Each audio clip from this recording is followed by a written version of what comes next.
মানুষের আত্মা যখন শরীর ছেড়ে বেরিয়ে যায় তখন কিন্তু খুব একটা ব্যথা যন্ত্রণা কোনো কিছুই হয় না। মানুষের আত্মা এমনিই বেরিয়ে যায়। যখন সে বেরিয়ে যায় সে আবার নিজের শরীরের মধ্যে প্রবেশ করতে চায়।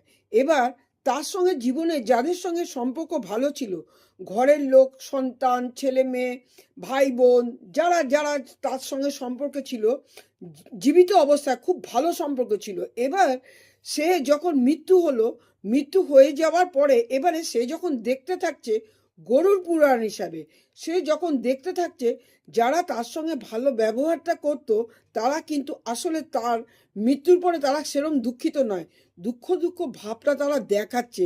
সে সন্তানও হতে পারে, সবাই হতে পারে। এমনকি মৃত্যু হওয়ার পরেই 13 দিন পর্যন্ত মৃত মানুষ কিন্তু এই বাড়িতেই থাকে এবং সে তার প্রিয় মানুষদের দেখতে চায়।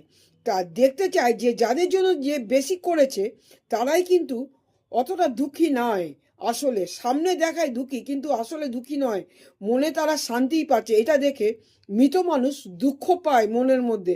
এমনকি সন্তানদের মধ্যে যাদের জন্য পুরো করেছে, ধন দৌলত সম্পত্তি সারা জীবন ধরে যারা করেছে, যাদের জন্য করেছে নিজের সন্তানদের জন্য, সেই সন্তানরাও দু একদিনের মধ্যেই কিন্তু তার বাবা মাকে, যেই মৃত ব্যক্তি যে করে যাচ্ছে তাকে কিন্তু ভুলেই যাচ্ছে, বেশ লোকের সঙ্গে হাসি মজা করে কথাই বলছে।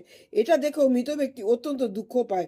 শুধু একমাত্র যে নাকি শুদ্ধভাবে মৃত ব্যক্তির শ্রাদ্ধ করে, কাজ করে, সব কিছু করে এবং তাকেই শুধু মৃত ব্যক্তি তাকে আশীর্বাদ করে যায় এবং তার সফলতা কাম্য করে সে একদম এই দুনিয়া থেকে ওপরে চলে যায়।